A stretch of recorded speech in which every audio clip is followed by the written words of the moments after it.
Welcome back, everyone, to another episode of Summoner's War Chronicles Monster Spotlight. Today we have Xing, the Wind Monkey King. I'll probably refer to him as Monkey King for the rest of the video, as that is terribly difficult to pronounce, and I suck at it. Xing, Xing, Xing, Xing, Xing, Xing, 这，折，折，Xing. Xing.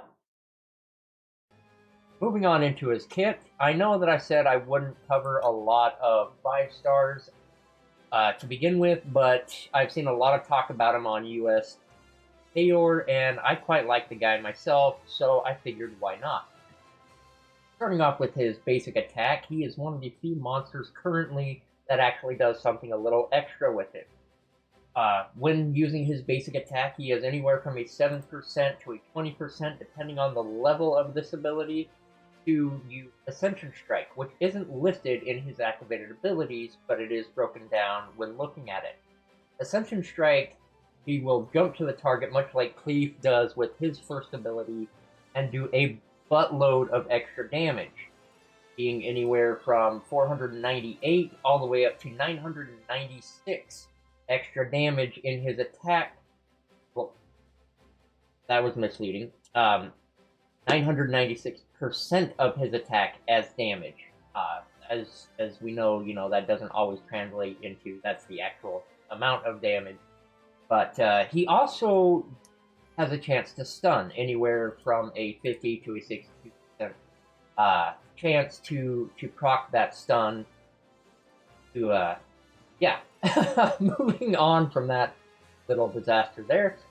His A1, he can actually strip a buff. And he also gives himself attack speed up for anywhere from 10 to 16 seconds. The buff cleanse is really nice for a lot of enemy dungeons. I typically end up using him even in some fire dungeons when he's got enough power to bypass the whole affinity loss there.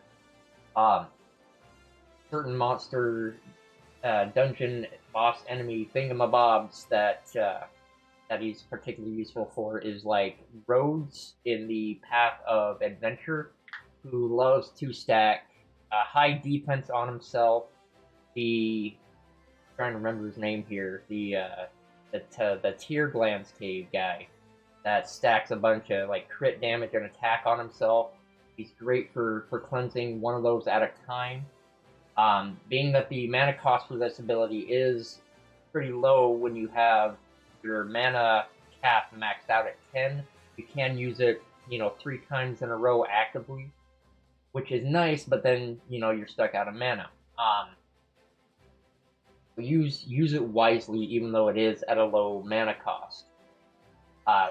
If you're looking for somebody that can do a little bit better, I wouldn't recommend him specifically for the debuff cleansing because it is only one at a time. However, options for debuff cleansing, I keep saying debuff, it's not debuff. For buff cleansing, your options are limited, and you would probably be better off with somebody like the wind version of Polar Queen if you have her. Again, she's 5 stars, so that can be a bit difficult.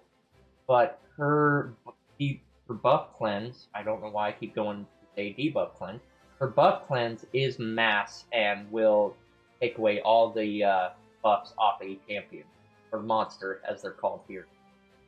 Moving on to his second ability, he does have a defense down, and he hits 3 times and has 3 chances to place that defense down. It is only a 55 to a 60% chance to apply this defense down, being as he does strike 3 times, and it does have a chance with each hit to apply that in an area, not just one enemy. Moving on, he has a passive ability that when your team member is attacked, he gets damage taken down for 10 seconds, and he uses Ascension Strike again, which again has a stun to it, and there's a 50 to 60% chance for him to use that. He also, being a natural 5-star, has an ultimate ability when you have him soul linked to you. Whereas he not only attacks, but he stuns, and I gotta relook at it because I'm always forgetting about his ultimate because I usually have somebody like Wusa linked to me. But the stun is irresistible. Right? I knew there was something special about it. So it's not a perfect stun. There is only a 50 to 70% chance of it going off. But should it go off, they cannot fight it. Like, they will be stunned if he uses the stun part of his ability.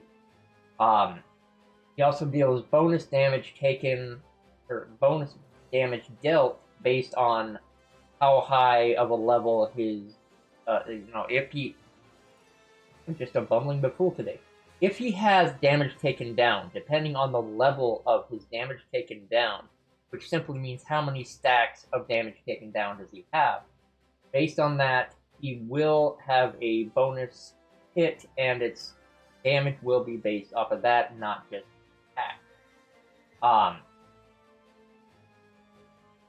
It's a pretty good, solid kit. I mainly use him for that single buff cleanse.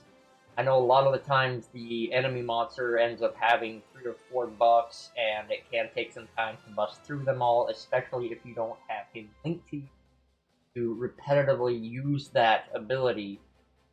But more often than not, it does help me get through the dungeon and, get me the rewards I'm looking for, and maybe help me even take on a higher level. Moving on to his runes.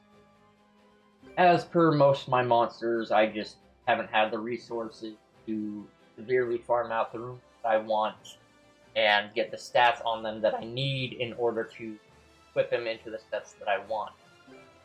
He is a warrior class, so he's a little more tankier than, say, an assassin or an archer class DPS monster.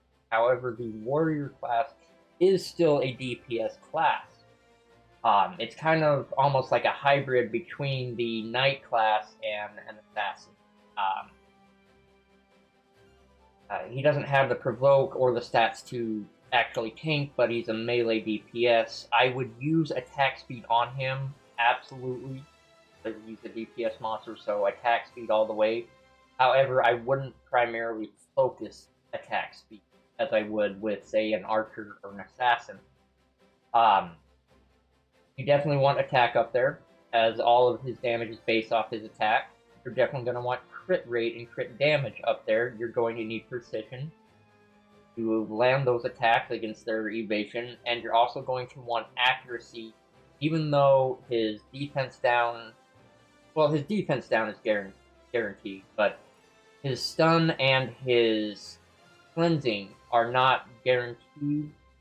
Did I just screw up there? His cleanse is guaranteed. His cleanse, yeah. It's not a chance on his cleanse. I'm so sorry, I'm just all over the place today.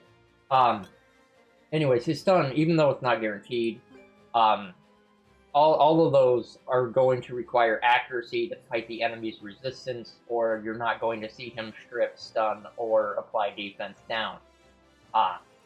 Just because it doesn't say there's a chance is totally different from actually fighting their resistance.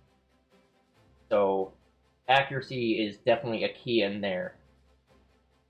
Beyond that, places, like I said, I pretty much already covered places I use them. Anywhere that you can get by the affinity loss from fighting a fire monster, but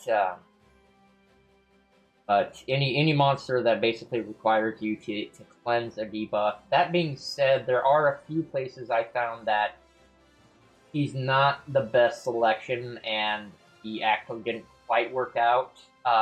For example, it's Trial here, even though it looks like a tower. Trial of Ascension hard for 117, and the next floors above that. Specifically, I've noted that between the ferries and the lighthouse, he was not at all good for that area, despite having the buff cleanse. There's too many of them, and they spam it too much for him to be effective in there. So somebody more along the lines of Mara and the Wind Polar Queen would have been a better combo for that sort of thing. That's a whole different video for either myself or somebody else to do at another time. So aside from that, the sets that I would probably put him in is your typical Rage Blade. If you're struggling that much with the accuracy, put him in a couple of focus sets. Same goes for precision, but typically I would put him in a Rage Blade for that extra crit rate and damage to kind of alleviate the need off the substats, as he is kind of spread throughout the board in what he needs. But beyond that, that's about all I have for him on this video.